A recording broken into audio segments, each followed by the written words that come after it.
بطور فائنانس ممبر جو ان کا بجٹ ہے، جو بجٹ پیش کیا، وہ آج تک یاد کیا جاتا ہے کہ وہ غریبوں کے لیے بجٹ تھا.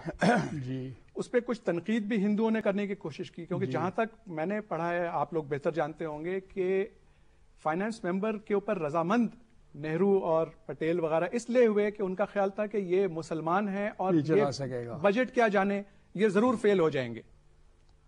تو اس بجٹ کے بارے میں کچھ تھوڑا سا آپ بتائیے، اور کچھ اور انہوں نے ایسے وہ عام طور سے فیصلے کیے جس سے ہمیں بہت جی فائدہ ہوا. عام طور سے کوئی چھاپا نہیں گیا ہے، مگر چونکہ میں سن 47 سے کراچی میں رہتا تھا، اے ڈی سی رہا ادھر، اس سے پہلے آرمی کے ہیڈ کوارٹر میں تھا. سب سے اہم چیز ان کی دور اندیشی کا وہ ثبوت ملتا ہے.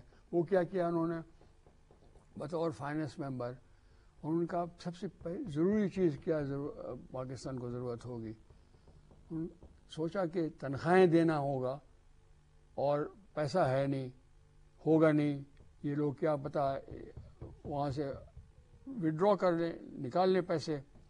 تو انہوں نے بینک آف انگلینڈ کو اور اسٹیٹ بینک اور انڈیا کو بطور فائنانس ممبر ایک خط لکھا کہ آپ ان جگہوں میں کرنسی چھپا کر اسٹور کر دیں. اور وہ شہر تھے کراچی، کوئٹہ، پشاور، لاہور اور ڈھاکہ. اور وہی پیسہ کام آیا. 8 مہینے تک ہم لوگوں کو تنخواہیں نہیں ملی ہیں، مگر اتنا ملتا تھا کہ گزارا ہو جاتا تھا. پاکستان کی ضرورت تھی 40 کروڑ روپے کی، ان کے پاس صرف 20 کروڑ تھا. تو یہ دور اندیشی تھی لیاقت علی خان صاحب کی کہ وہ پیسہ انہوں نے ڈال دیا، اور اتنا پیسہ تھا کہ تنخواہیں ملتی رہیں سب کو. یہ لوگوں کو پتہ نہیں ہے، کسی کتاب میں نہیں لکھا ہے. ڈاکٹر صاحب، آپ نے ایک بڑی ضروری بات کی طرف اشارہ کیا ہے اپنی کتاب میں، بلکہ آپ نے پورا ایک چیپٹر اس کے اوپر لکھا ہے کہ انہوں نے مسلمانوں کے لیے بلکہ پاکستان کے لیے الگ ڈیفنس کے اوپر بہت زیادہ زور دیا. بہت یہ بھی جو آپ نے بات کی دور اندیشی کی، یہ بھی ان کی دور اندیشی تھی، کیونکہ برطانوی اور ہندو جو ہیں وہ چاہتے تھے کہ کامن ڈیفنس ہو، لیکن لیاقت علی خان کو اندازہ تھا.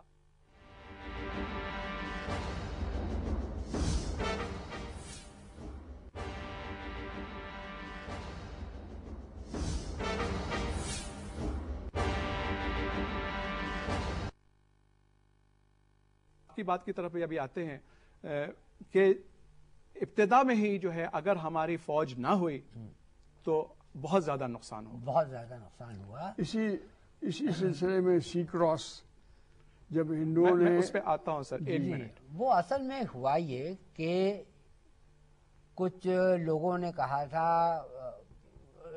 انہوں نے بھی کہا آزاد نے ملک تقسیم ہو، فوج تقسیم نہ ہو. ماؤنٹ بیٹن کہتے تھے کہ ہم فوج تقسیم نہیں ہونے دیں گے. آکنلیک نے پیپر پیش کیا کہ ہم فوج تقسیم نہیں ہونے دیں گے. تو لیاقت علی خان جانتے تھے کہ صاحب اگر ملک تقسیم ہوا اور فوج تقسیم نہیں ہوئی، if you don't have an army on the spot, he said we will refuse to take power. Mountbatten کو جب یقین نہیں آیا تو وہ قائد اعظم کو ساتھ لے کر کے گئے. انہوں نے بتایا کہ دی Indian Congress is threatening a military coup. This is March 1947, and unless the army is divided, there's no way we can stop that coup. And the Congress secretary has openly said, yeah, Qaid Azam ke alfaz hain, that the first people to be taken prisoner would be Mr. Liaqat Ali Khan and myself. اس کے پیچھے بھی ایک اور واقعہ ہے، میں اس کی طرف آتا ہوں. پہلے نواب صاحب، آپ ذکر کر رہے تھے کہ جب پارٹیشن پاکستان قائم ہوا اور وجود میں آیا تو سب سے پہلا جو چیلنج تھا وہ تھا مہاجرین کا. جی بالکل. اور کیونکہ اس سے پہلے ہی ہندوؤں نے بلوے شروع کر دیے تھے اور مجبور کر دیا تھا کہ جو مسلمان بھارت میں رہ جائیں گے ان کے لیے وہاں رہنا جو ہے ناممکن ہو جائے گا. اور جب وہ آنا شروع ہوئے تو ان مہاجرین کے قافلے کے اوپر بے انتہا ظلم ہوا، ان کو مارا گیا. بہت مظالم ڈھائے گئے، بہت مظالم ڈھائے گئے. اور اس میں ایک اور چیز تھی اس وقت، اگر آپ کو معلوم ہوگا کہ ان کی آباد کاری کا مسئلہ تھا.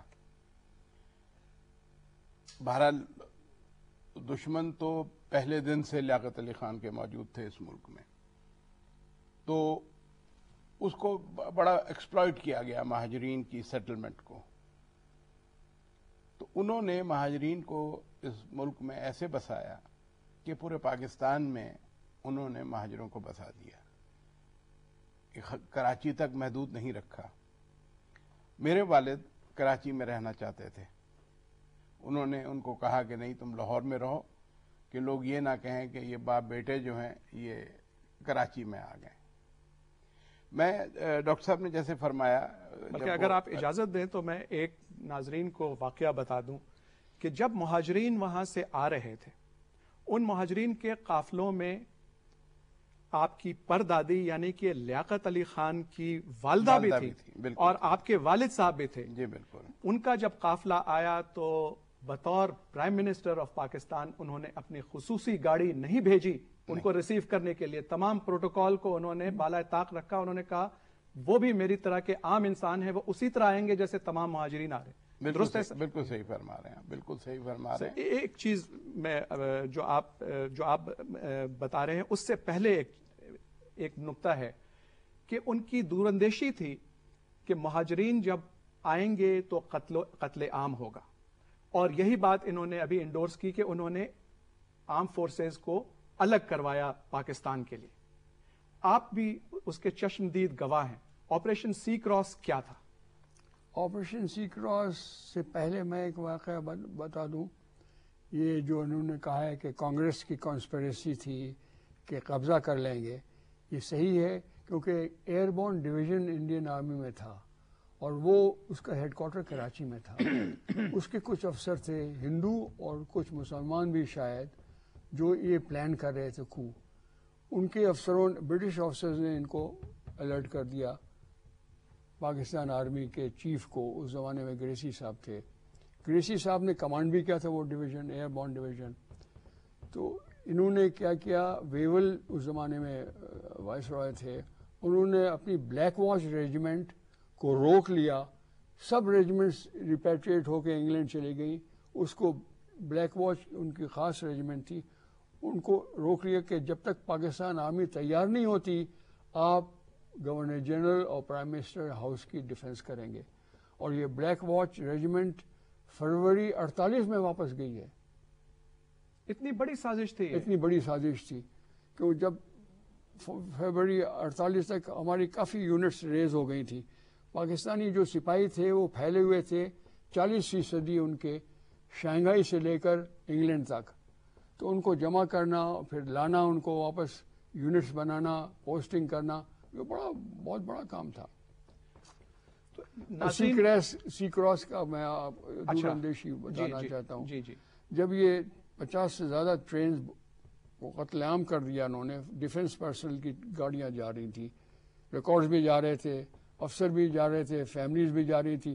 ان کو ڈیریل کر دیتے تھے ایسٹ پنجاب میں، اور قتل عام جتھے 2-2 ہزار کے 10-10 ہزار کے جتھے آتے تھے، وہ قتل عام کرتے تھے. تو انہوں نے سوچا یہاں سے یہ نہیں ہوگا کام، پاکستان آرمی کو یہ نہیں چاہتے کہ اپنے پیر پہ کھڑی ہو. تو انہوں نے ایک اسکیم بنائی کہ بجائے ایسٹ پنجاب سے جانے کے بمبئی کے ذریعے جہاز سے لائے، سمندری راستے سے لائے. اور میں بھی ان لوگوں سے ہوں جو سمندر کے جہاز PNS انڈین نیشنل شپ وارسووا سے آیا تھا. تو یہ بھی ان کی دور اندیشی تھی کہ یہ نہیں چلے گا، ان کو جلدی سے جلدی پاکستان آرمی کو پہنچانا چاہیے، تیار کر دینا چاہیے، کیونکہ کشمیر کی لڑائی تو شروع ہو گئی تھی. جی یہاں پہ ہم اگر آپ اجازت دیں تو ایک ناظرین ایک چھوٹا سا وقفہ لیتے ہیں، کیونکہ بہت اہم گفتگو ہو رہی ہے. آپ ٹیون رہیے، انشاءاللہ ہم ابھی واپس آتے ہیں.